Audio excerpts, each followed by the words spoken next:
Hey guys, welcome to the channel. In this video, we're going to go over the top 5 common questions that we get asked from buyers when looking to purchase an Airbnb here in Canmore. Let's get into it. So typically the number one thing we hear is cost.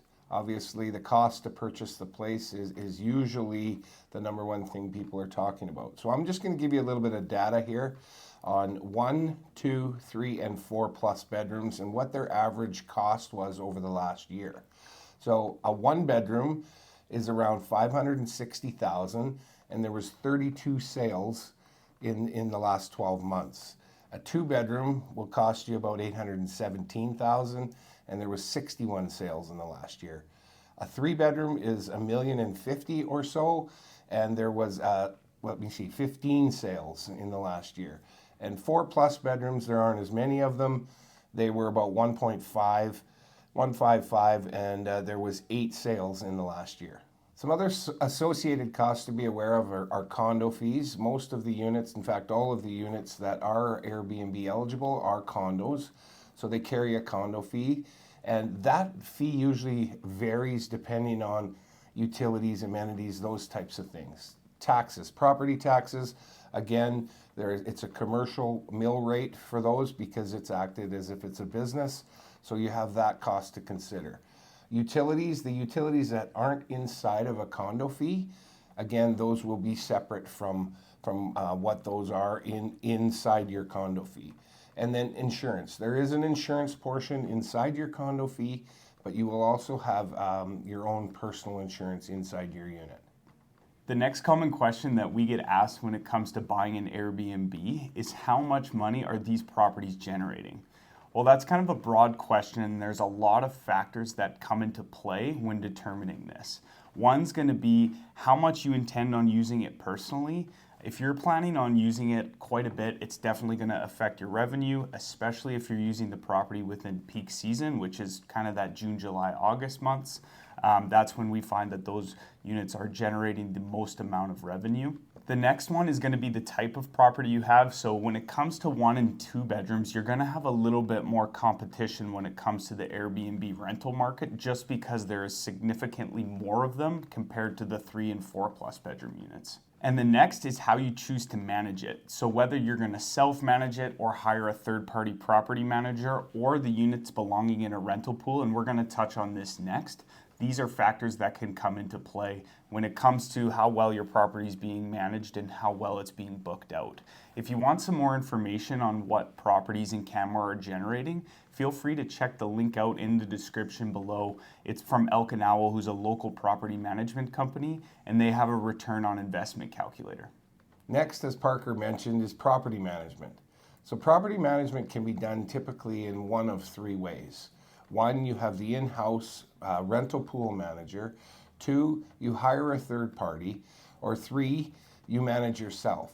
Some things to consider inside of that is whether you do one of those, or if you do any of those things, there are some things that you need to know. Number 1 is you're going to have to hire a cleaner. The cleaner can typically, if you're self-managing, a cleaner, you have to find one. They may have to do laundry. Those are types of things to consider. Obviously, cleaners get used in all 3 scenarios, but if you're self-managing, you're going to have to do that yourself. The other thing is a maintenance person. So if you hire a third-party manager, they will have a maintenance person. An in-house person will have a maintenance manager. And so if you're doing it yourself, you're going to have your own. Third is guest communication and marketing. Who is going to do all of that? So these are some things to really consider when you're thinking about who is going to manage your property on a day-to-day basis to maximize your ROI. In our experience, most of our clients seem to use a third-party manager. There are a lot of third-party managers in town. Again, Parker mentioned Elk Owl. They are a property management company that some of our clients have used. They typically require a 20 to 25% take back to manage your unit, but it's their full-time job. So they're going to maximize, again, your ROI so you can get the best out of your investment. The next question we get asked usually revolves around financing. Now, When it comes to financing on these properties, they are going to require a minimum of 20 to 35% down no matter what. So sometimes in the past, we've had people come in who thought that maybe they could do 5% down or 10% down, and that just doesn't exist here in Canmore. We also understand that while some people do need financing, there are lots of people who don't, and that is a very common theme. When it comes to financing, it's important to connect with us in regards to lending. Using a lender that's local to the Bow Valley and has experience with these types of properties is really important. And in the past, what we've seen is we have some clients that have used their personal lenders from wherever they're coming from, and that's all fine and great, but the reality is they don't have experience with these types of properties, and usually the deal ends up falling through. And right now we are seeing it becoming a time where it is a little bit more difficult to get financing, especially once you get over that $1 million marker. So it's important to connect with somebody who's experienced and knows exactly how to get the deal done so that you can ultimately succeed and get your property. And typically, sometimes that the reason the inexperience comes in, it isn't because somebody out of town isn't experienced in what they're doing. It's understanding the zoning and the types of zoning that are in Canmore, which require certain things for underwriters to see so that they can get it approved. The last question, not necessarily the last question we get asked, but one of the most common questions we get asked is what types of property do we have in Canmore that allow short-term rentals? So we do not have any homes. The two types of properties, the two types of zonings are one, hotel condo, and two, tourist home. The difference is, in a short version, is hotel condo is strictly short-term rental. 30 days or less, that's all you're allowed to do.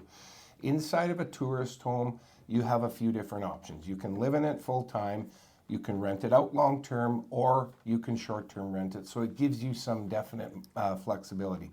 If you want more information on zoning, excuse me, check out our zoning video.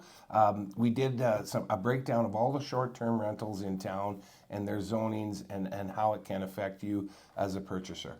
And one thing to note too, when it comes to the 30 days or less, those are 30 consecutive days. And then once that refreshes, it's eligible for the next guest. So you don't have to worry about you only have 30 days a year because it's just 30 consecutive days per booking. Yeah, correct. Great point. Thanks for watching our video on the common questions that we get asked when it comes to purchasing an Airbnb in Canmore.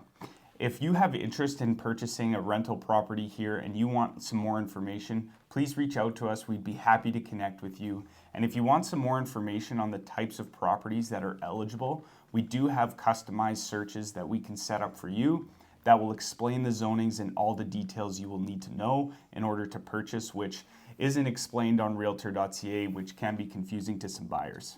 One thing to consider as well is if you're looking to get into this market, now is a fantastic time. We are still kind of within a seller's market, but that is transitioning as we are seeing more inventory come to the market.